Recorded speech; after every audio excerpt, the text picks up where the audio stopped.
Donald Trump needs a beautiful new building to hold his magnificent balls. So why is the lunatic left trying to castrate this totally free taxpayer-funded project? Well, I've been watching Fox News for 250 hours straight, and I'm ready to Fox-explain why America's #1 priority is Donald Trump's golden palace. For years, Donald Trump has repeatedly described himself as a genius, even famously labeling himself a facile stable and insisting he possesses one of the highest IQs in politics. And whenever criticism or pressure begins to close in around him, those claims seem to grow even louder, almost as if repeating them often enough could end the discussion. Believe it or not, I watch my words very carefully. There are those that think I'm a very stable genius, okay? I watch my words very, very closely. And to have somebody get up and to totally fabricate a conversation that I had with another... Before anyone dares ask for evidence. But this time, the pushback did not come from a political opponent or a competing campaign. It came from late-night television, where Desi Lydic delivered a response that spread rapidly across the internet. What made her reaction land so effectively was that she never directly argued against Trump's intelligence claims at all. Donald Trump has proven himself surprisingly limber for a man with those cankles. Because in just the last 24 hours alone, he's achieved 2 new lows. First, you know how Donald Trump has always sued everyone and everything at all times Instead, she questions something much more revealing. Why someone who constantly calls himself a genius always seems so defensive whenever he is challenged. Trump had once again praised his intelligence during an interview, boasting about his instincts.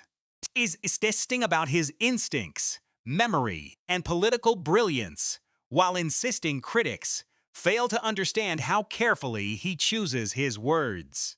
Then Trump defended his actions toward Tillerson, saying he was wasting his time. I'm not undermining.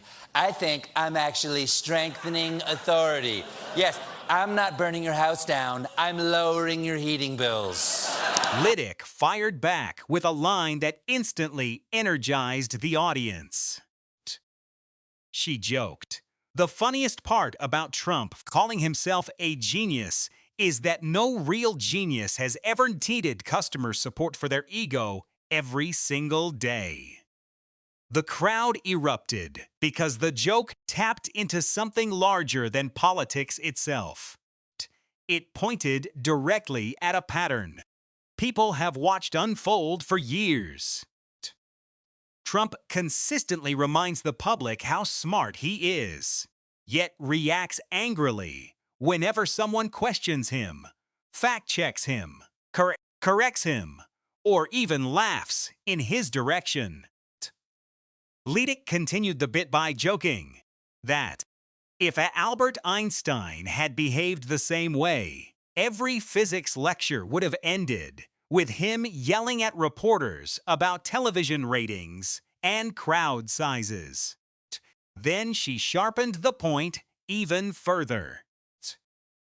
According to Litic, Trump treats intelligence the same way social media influencers treat beauty filters, not as something naturally visible through actions, but as something constantly applied to cover the flaws underneath. That line quickly exploded online because it completely reframed the conversation. Suddenly, people were no longer debating whether Trump was intelligent or unintelligent.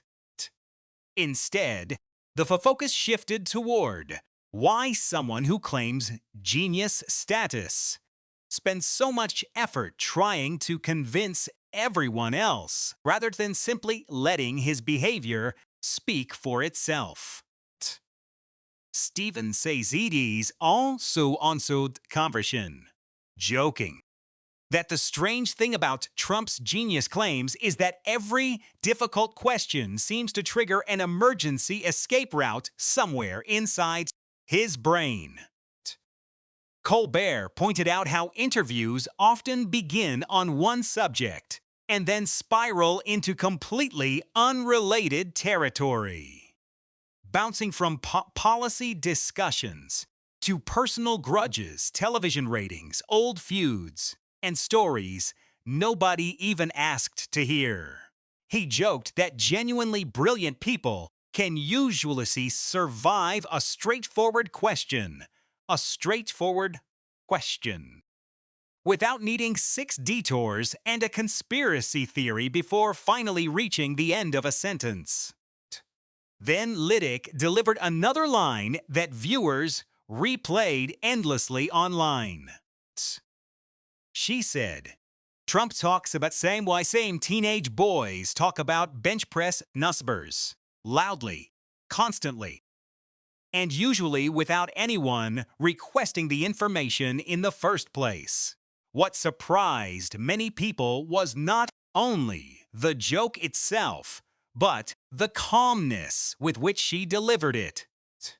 There was no shouting, no theatrical outrage, only a steady dismantling of the carefully built image Trump had spent years promoting.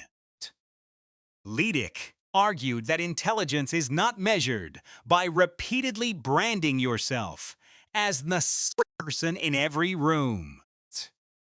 According to her, real intelligence reveals itself through judgment, discipline, curiosity, patience, and the ability to handle criticism without publicly unraveling in the middle of the night. She explained that the true test of intelligence is whether someone can admit mistakes, adapt when proven wrong, and learn information, treating information without disagreement like a personal attack. That observation resonated deeply because viewers immediately connected it to countless moments where Trump doubled down rather than reconsidered his position.